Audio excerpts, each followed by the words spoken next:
teman-teman pecinta matematika, apa kabar kalian hari ini? Semoga kita semua selalu berada dalam keadaan yang baik ya. Oke, di video kali ini kita akan membahas mengenai salah satu cabang dari ilmu kalkulus, tepatnya penerapan kalkulus diferensial dalam bidang teknologi pangan. Oke, tanpa basa-basi, yuk kita simak materinya. Yang pertama, definisi dari kalkulus diferensial.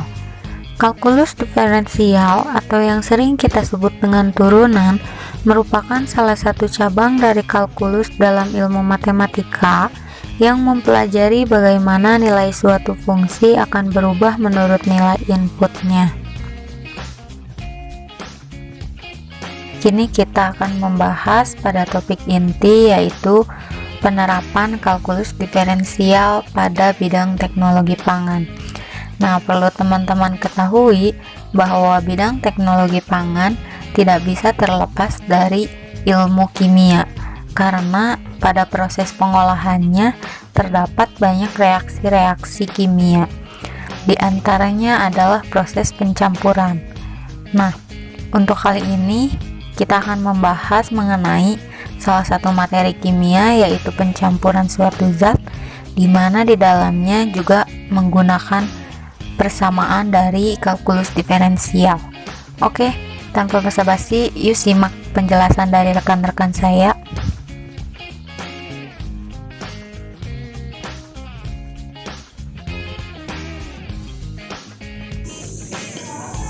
Contoh soal yang pertama.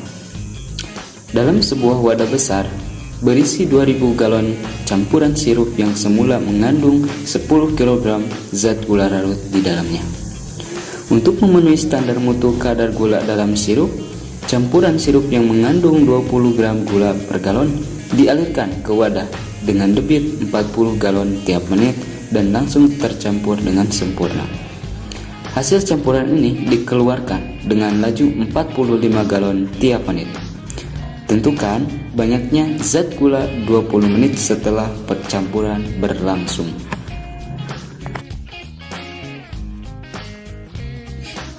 Penyelesaian. Untuk memperoleh model persamaan diferensial pada masalah ini, sebagai langkah awal adalah mengidentifikasi semua besaran yang terlibat dalam masalah konsentrasi, memberi lambang pada semua besaran yang terlibat, dan menentukan satuan untuk semua besaran. Misalkan Y dalam T, V dalam T, dan T masing-masing adalah banyaknya gula dalam wadah dalam gram, volume campuran sirup dan gula wadah dalam galon, dan waktu dalam menit. Maka V dalam T sama dengan 2000 galon ditambah dalam kurung galon per menit dikurang 45 galon per menit. Ingat, T-nya dalam menit, sama dengan dalam kurung 2000 dikurang 5 T galon. Keluar sama dengan Y dalam T per V dalam T dikali debit air senyawa keluar, sama dengan Y dalam T per, karena V dalam T nya sudah diketahui, maka kita masukkan di sini dalam kurung 2000 dikurang 5 T dikali 45, sama dengan 45 per 2000 kurang 5 T gram per menit. Lanjut, sekarang kita mencari rumus laju jumlah gula masuk, sama dengan 20 dalam kurung gram per galon dikali 40 gram per galon, sama dengan 800 gram per menit. Maka dari persamaan diferensial untuk percampuran diperoleh dy per dt sama dengan 800 dikurang 45y per 2000 dikurang 5t dalam bentuk standar dy per dt ditambah dalam kurung 45 per 2000 kurang t y sama dengan 800. Tulis dalam kurung 45 per 2000 kurang 5T sebagai P dalam T dan 800 sebagai G dalam T. Maka persamaan diferensial 2.2 berpola dy per dt tambah P dalam T sama dengan G dalam T, yang merupakan bentuk persamaan diferensial linear orde 1.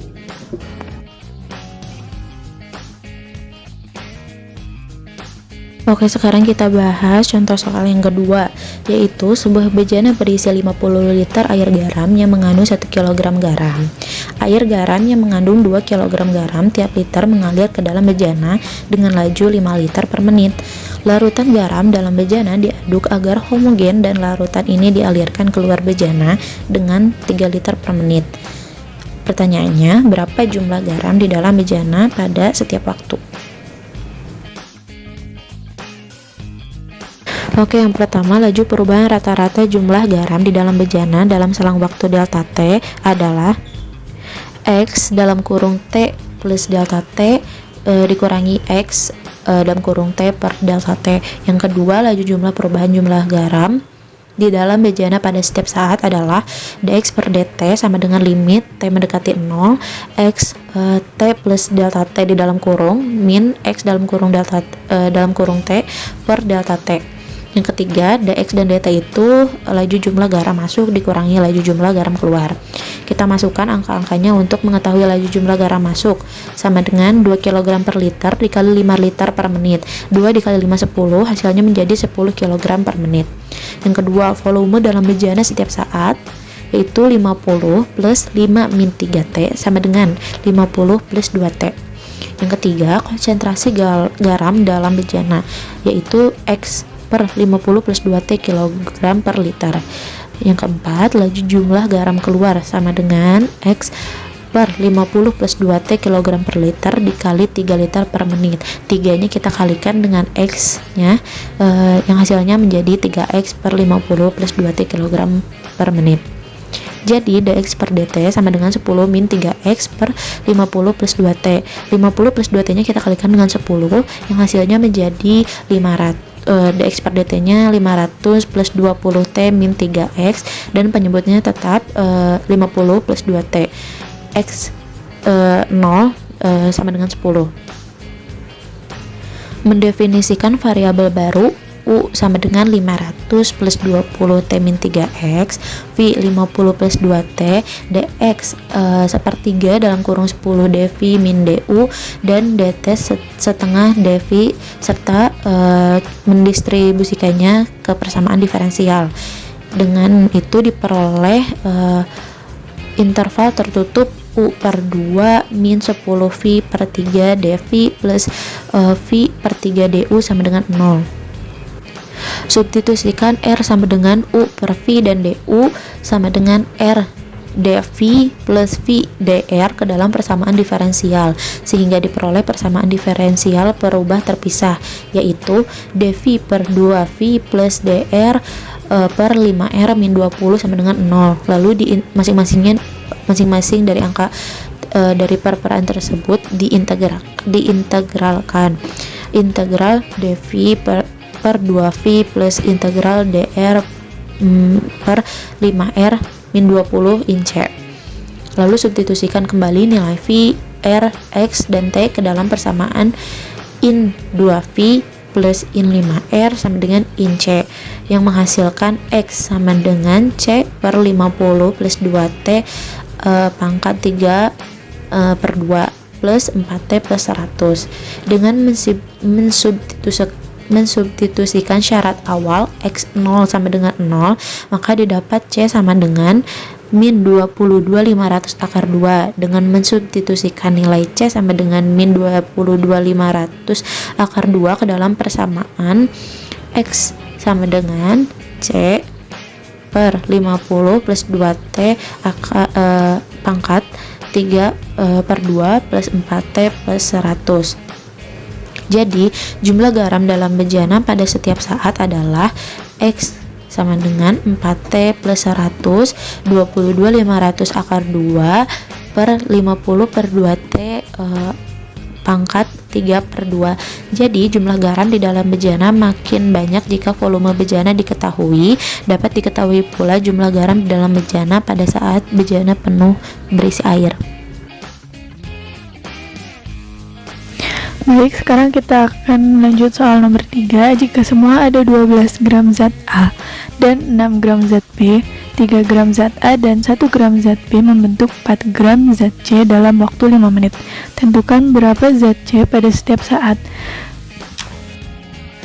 Untuk penyelesaiannya, untuk memperoleh model persamaan diferensial pada masalah ini, sebagai langkah awal adalah mengidentifikasi semua besaran yang terlibat dalam masalah konsentrasi, memberi lambang pada semua besaran yang terlibat dan menentukan suatu untuk semua besaran.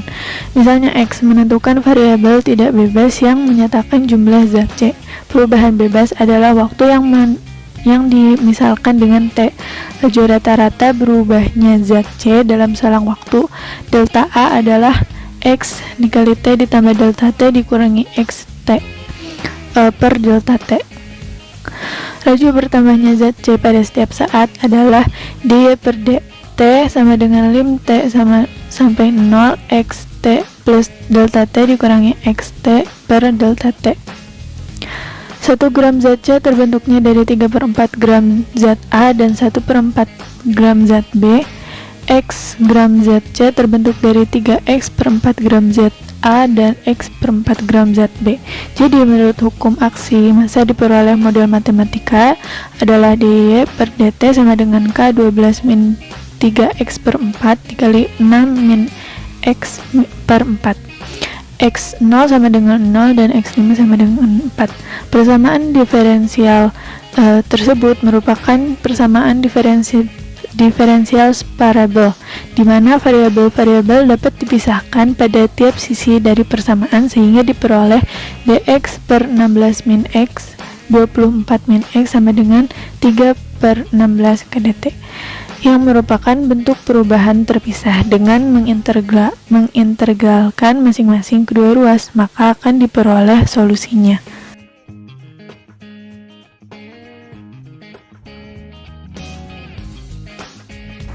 Oke teman-teman, jadi itulah beberapa contoh penerapan kalkulus diferensial dalam bidang teknologi pangan. Semoga bermanfaat ya. Mungkin di video kali ini itu saja yang dapat kami sampaikan. Kurang dan lebihnya mohon dimaafkan. Sampai jumpa di lain kesempatan. See you and have a nice day guys. Bye bye.